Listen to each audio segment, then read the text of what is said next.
What's up guys, and welcome back to our Streetcar Shenanigans YouTube channel, where we are prepping 2 cars to make it to Sick Week 2025, and we are counting down the days to make it there. As you see, I have this badass Bullet next to me. This is probably one of the coolest small block Fords that we've had through the shop. And we're going to be touching on this, what it's going in, what it's going to accomplish in just a second. But just to catch you up, if you have not seen the last video that we just posted, the first one of the year, getting the Mach 1 turbo kit done, please go back and check it out, see what's going on with the Mach 1. We're going to update you on the Mach 1 in this video, where we're going to show you that it is almost ready to run. I mean, over the course of the last 10 days, Dan has completely plumbed the car, and over the next couple days, we'll probably be finishing out the wiring on it.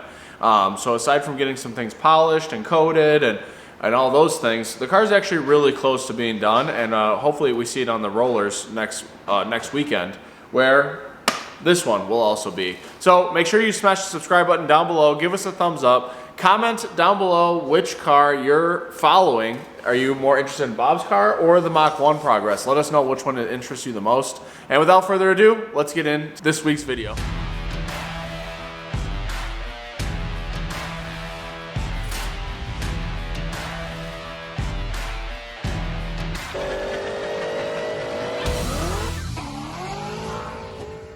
Alright, so before we show you more information about what this thing is going into, let's just go over what it is. And if you're privy to the other social medias, you know that this is Bob's 427 small block Ford that we built for his future endeavors in all drag and drive. This is the last engine or platform style engine that's going to be in this car. I don't foresee ever needing to upgrade more than what we have here, and all things considered, I hope it lasts him a very long time, because it was a substantial chunk of money to build something like this. But this is something that he will forever grow into. Before, we were really ragging on the old combination, and now this should be able to do what that did as light work. So Bob's old combination is kind of similar to the Tramps combination. It was a R-headed 363 with a SVO block or an R block.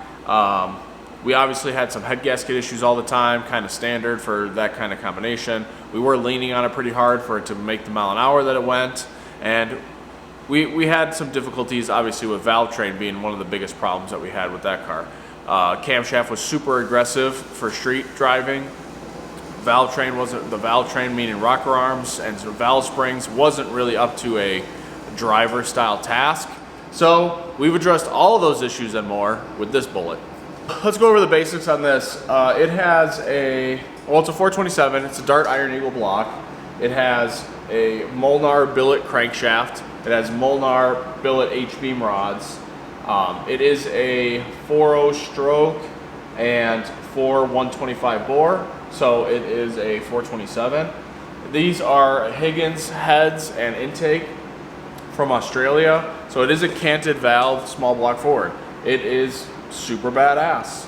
I think these heads flow in like the mid to low 400s. I think they flow like 430-ish, something like that, around 750. It's got a 780 thousandths lift camshaft in it. With, I could put the duration and cam specs on the screen for you guys if you're interested, if you're a cam nerd. So we'll put that in there. It has BAM lifters. It has, I'm not sure whose springs we're putting on it. In fact, even though this looks complete, it's just a facade. This is not complete. From here to here, that's complete. And this is what it's gonna look like, but our heads have not arrived yet. So just in time for Sick Week, we will be getting the heads. We have the valve train, the Manton push rods are on the way. We were able to use these courtesy of Zach Smith, who did all the machine work on the engine. He lent us his personal heads so we can make headers for the car, set up the valve train, and make sure that when the heads do get here, it's a quick swap-a-roo, put the real heads on it, and put it together and run it. So in the meantime, this is what we're going to use, because we have to make headers for it to fit into this chassis. We are, to dive more into the parts that are on it, it's still running the Jessel belt drive that was on the last combination, so that was cool that crosses over. We upgraded to a Steph's aluminum race pan. Great baffling, windage control. Steph's really kind of has it figured out, and they fit amazing. They literally They seal good, they fit good. We switched to an Innovator's West balancer, mainly because the last engine, one of the main differences was that was a big block Chevy crank snout. So that had a custom crankshaft, but then we had to put a big block Chevy balancer. We had to make a adapter to run everything else. We had a space, like the whole front end accessory right here was a chore before a couple sick weeks ago when we put that engine into that car. Now we have to go back to all the Ford stuff. Well, it was just easier to find somebody who makes a Ford balancer with a 6-bolt Chevy bolt pattern, which is Innovators West has exactly that. So we were able to use kind of our same stack of stuff on the front. I'm able to kind of move stuff around and adjust it, but that took a big load off of the custom made plate for this go round. The one thing that we are going to have to custom make is that obviously the Pro Charger setup is for a Windsor small block Ford, so the bolt pattern on the head is completely different. So we're going to be utilizing a adapter spacer that we're going to have made that will bolt to the front of this cylinder head and then allow us to locate the blower and the bracket at whatever angle that we want, so that we can try to match the intercooler piping that's already in the car. That's a big part of that, but also we don't have to buy a whole new Pro Charger bracket and standoff, and all that will be not necessary by just running an adapter plate and then milling the standoff, whatever that distance is, so we can match the belt alignment. So there is a little bit of work that has to be done as far as the belt and the accessories go, and then obviously getting the blower bolted to it. We are going to be plating this car, so it's going to be front motor plate and rear motor plate, no more motor mounts. It had one motor mount before and a front plate, so now it's going to be a much more rigid front end with having front and rear plates. We designed the mid plate to be a 3-piece or 5-piece, depending on how you want to count, so you'll have the tabs on the frame rails. You guys will see all this in this video because it's going to be a long video putting this thing in this car. But we have multi-pieces, so frame rail, then we have the bolt-in panel that will go from the bell housing to the outsides, and then obviously the block plate that's sandwiched and also acting as the scatter shield containment for the bell housing. So that's all really cool. It'll make it a little bit more serviceable and easier to remove if needed. Valtrain T&D is who makes the rocker arms for their combinations, which are pretty cool.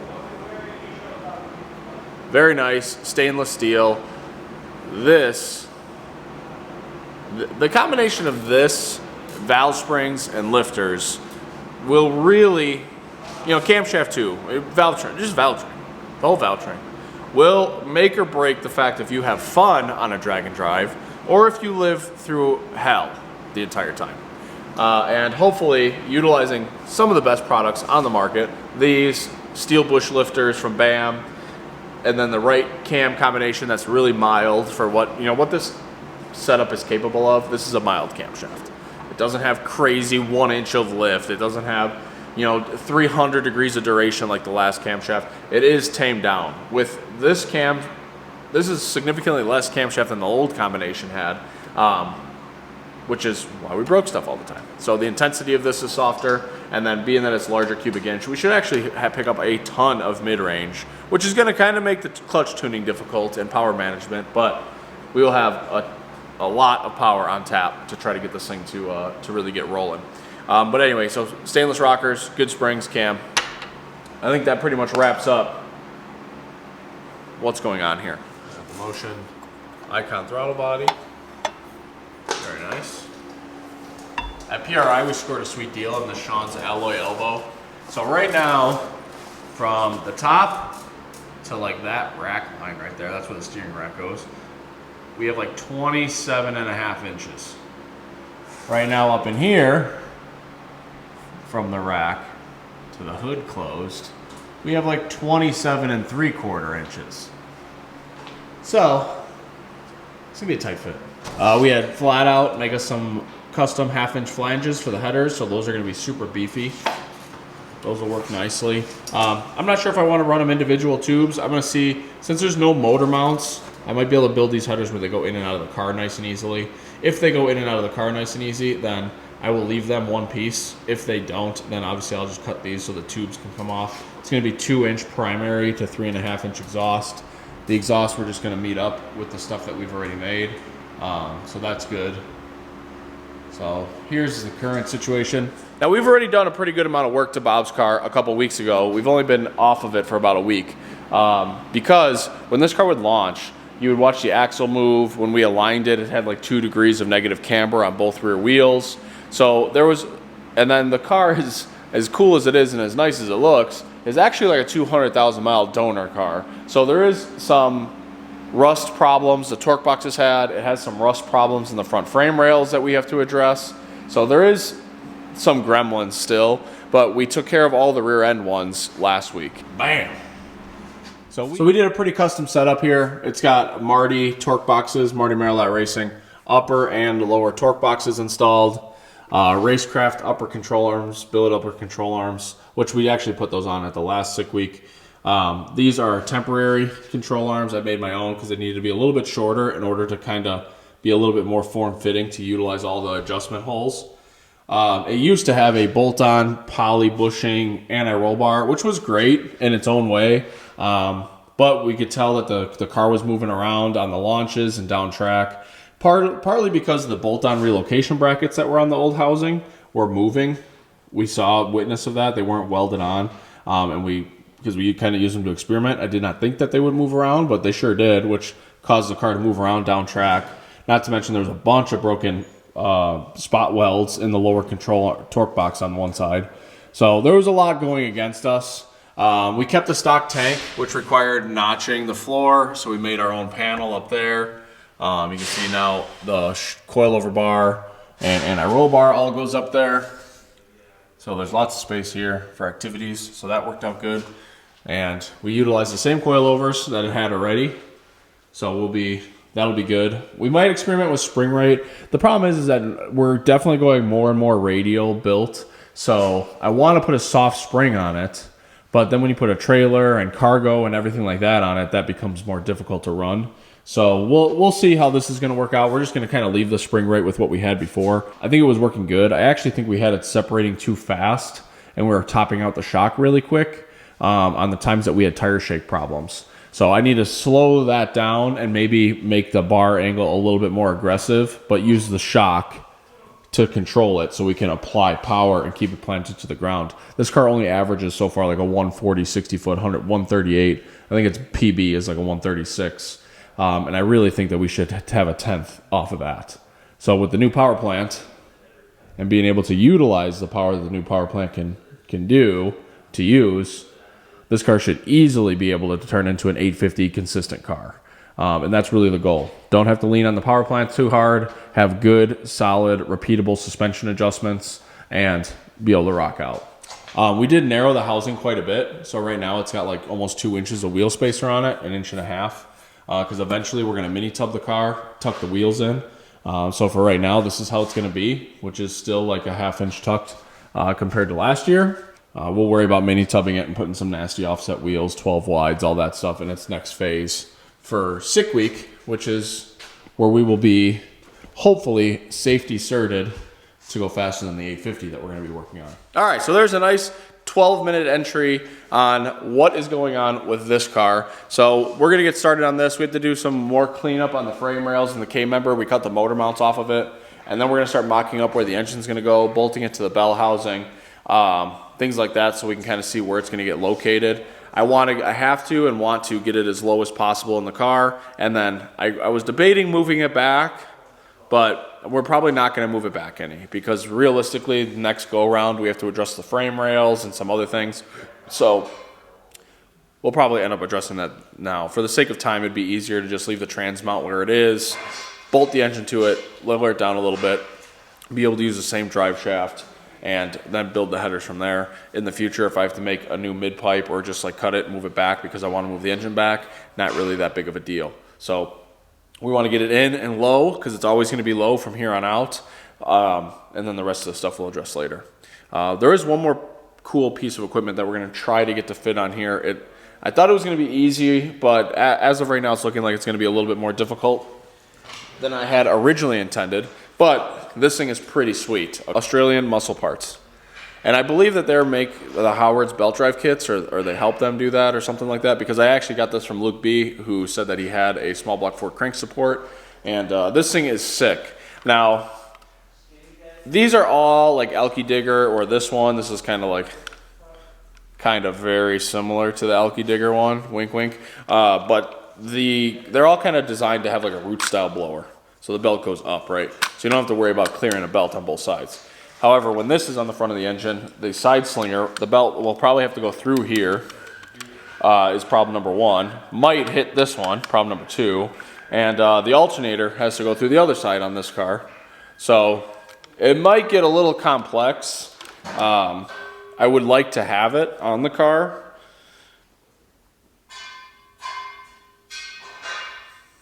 But it's going to take some work. So we're going to leave this kind of to the end. The engine has to come back out, obviously, in order to put the real heads on it and finalize the valve train. And we have to run oil pressure through it and make sure that if the lifters need to be notched or if we have to move oil restrictors around. So there's a lot of like fine tuning on the Gen 2 small block Ford oiling system because they changed a lot of things. So while we're doing that, we will also worry about trying to get this to work one way or another. It would be really nice to get it to work. The old crank support was kind of based off the front plate, but the front plate was a little flexible, and I didn't really like how it was working. It wore out the end of the mandrel, which is like a clear indication that something wasn't happy. So I wanted something that was a little bit more true and straight and kind of precision made, and hopefully it works out for us. So we'll see what happens with this, but it's just kind of a cool piece. Thumbnail ops.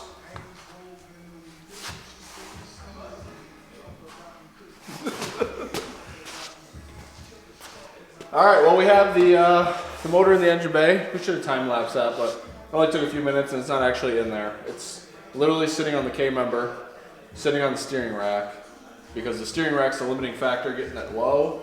So we have K-member spacers. We intend to use them if needed, but we're gonna put it here. We're gonna kind of straighten it out, get an idea of where it's gonna end up, maybe shim it so we can get it to sit flat where we want it, and then we're gonna try to put the hood on.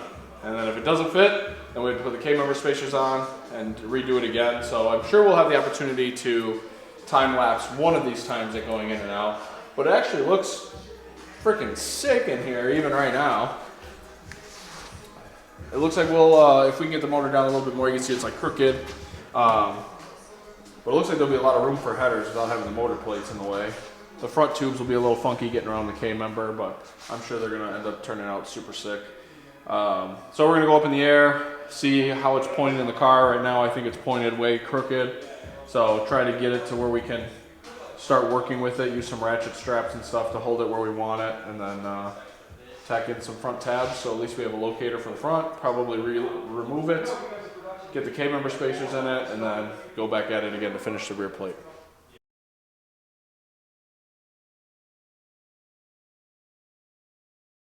Oh, it was awesome. But Update? I was just getting the front body harness in here now. Got it kind of routed. We got about 90% of the plumbing done, trans cooler, coolant, fuel. We got to finish a couple fuel lines in the engine bay there. We just got the regulator bracket for motion to go on the back of the intake manifold here. So we kind of got most of it ran, so I got to run lines from here to there. I don't know if I'm going to put a 180 or leave this and go to there, but we'll figure that out. I just got intake pipe, all that. Coolant's done. Starting to do all the wiring, all the fun shit now, I guess. Fun stuff, part of my language. But so far so good, I would say. Little headaches here and there, but we'll get it done. It's coming along. Not too bad. We are in full sick week thrash. Bob is painting the K-member spacers that we need. We just whipped some up real quick because the half-inch ones we had in stock are not enough for the situation we're in. Nick is deburring some. Chris is drilling them, and then I'm welding caps on the ends. The whole K-member spacer assembly line. We're setting on the rack right now, so we're gonna drop the rack 1 inch and then drop the motor like 3/4 of an inch, and that should be the location in which it's gonna go.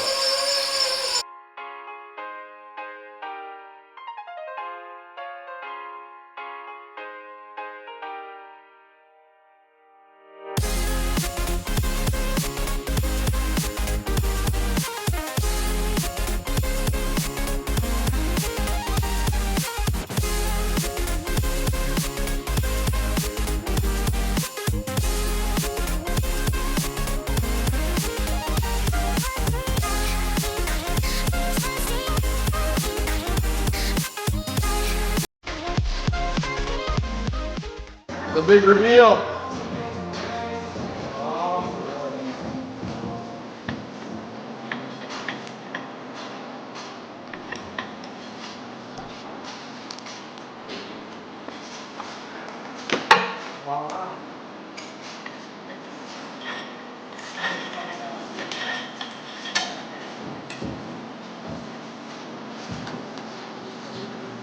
Right, yeah.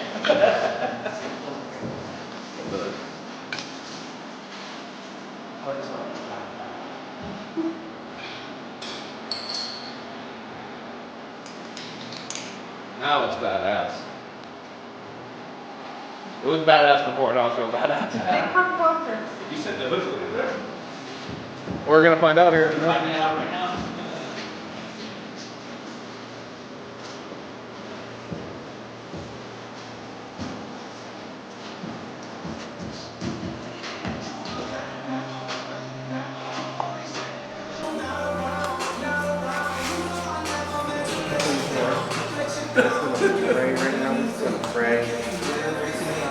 Yeah, if there's no racing god, please show up right now.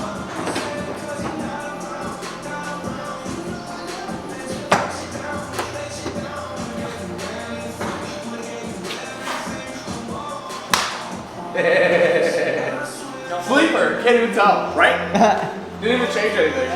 Looks the same. I'm not sold. How close is it? I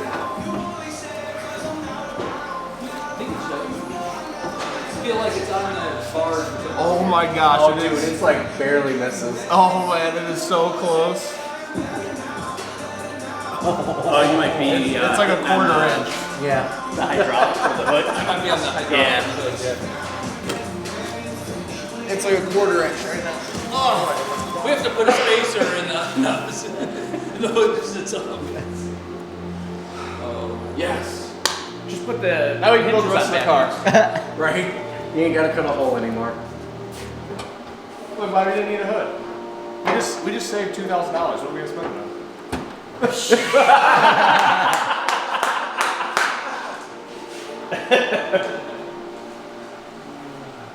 All right, cool. I'll weld those up in the front and we're good.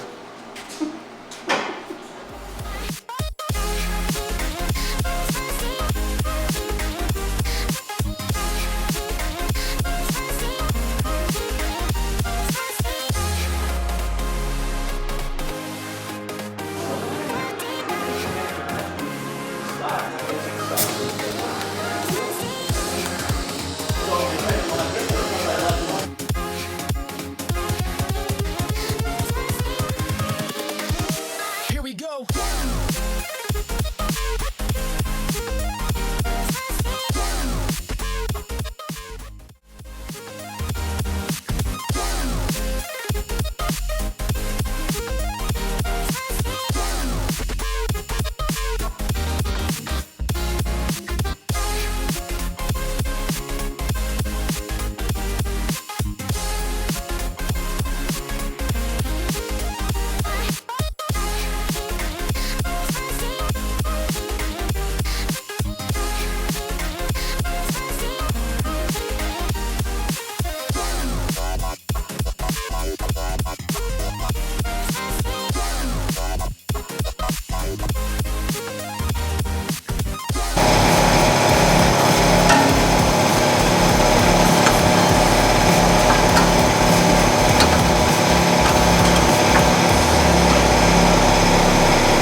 Oh yeah, the camera got farther away.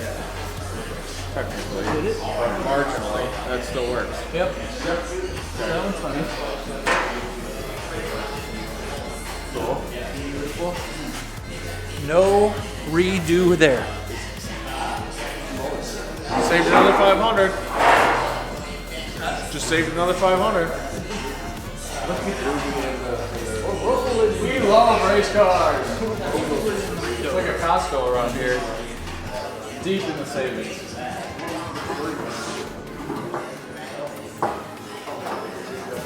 Like a glove. Oh. Really? It actually needs to cheat over to see that it's more fun concocted. But it will work. Pretty close. Yeah. Slight modification required. But nothing. Look at us go.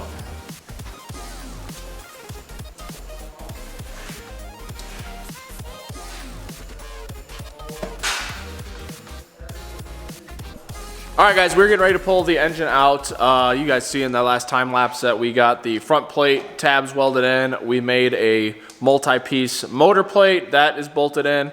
It all works perfect. We have to drill some holes and modify the mid-plate tabs that we welded to the bell housing. So we basically took the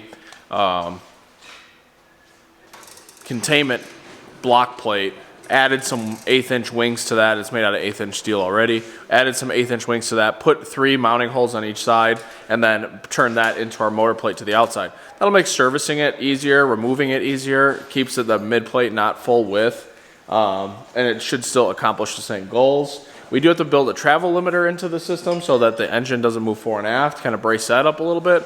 But aside from that, the fabrication on the chassis side is done once I fully weld those tabs in. I do want to change one of the tabs off the bell housing on one side because I ended up raising both plates as high as I can on both sides to make sure that I have the most amount of header room possible. You might have also seen that we made some 1-inch K-member spacers out of some steel square tubing. Those worked out really good. Got some new hardware in that. That's all good. The engine is level and as low as we can get it. It used to be about 4.5 degrees down. Now we're at like 2.5 degrees down to the back. So we improved upon that, which should be good. We made sure that it's straight pointing at the pinion, so that's good. Overall, pretty happy with the engine location. It should be here pretty much inevitably forever in this car. So pretty good. Show you guys what it looks like. We already got the intake obviously off of it. We're getting ready to pull it out right now so we can finish all the rear stuff and then put paint on the frame rails before we go home tonight. It looks really, really sweet. Headers and steering, once again, always being an issue over here. I'm going to end up redoing this center. I don't know what that is, 3/4 maybe. Put a new piece of chrome moly in there because I want to come right past this last primary on this side. I'll put the joint right there so it just gets past that. Build the rest of the steering shaft and then I'll build the rest of the header to fit. This side, the header is going to be a little bit easier and harder. The starter is going to make it difficult, so the 2 rear primaries are going to have to tuck as close to the motor plate and firewall as possible, and then the front ones will kind of twist and come up underneath them. So when I did the tramp headers, I kind of just went with the flow, and this time I'm going to spend a little bit more time on the design side to make sure that the serviceability of all the components are there, which the tramp is good for. The whole header comes out. You can get the starter out without taking the header out, but I wish they were a little bit more symmetrical. So this time I'm going to focus a little bit more on symmetry and figuring out where my minimum space and area is that I have to work with. So we're going to get that handled Monday and Tuesday. You guys will see another video on this car next week. Hopefully we have the headers built, we have our actual heads back, and that's what you guys are going to see in the next one. So be sure to subscribe to the rest of this build. Just as a reminder, we have 2 weeks before we have to leave. A little bit less, actually. We have to leave like 2 days ago, 2 weeks, in 2 weeks. So we got a lot to do this coming week. We want to try to dyno it next weekend, and that is a lofty goal at this point. So we'll see you guys in the next video. Thank you so much for watching, and stay tuned for the results on the dyno.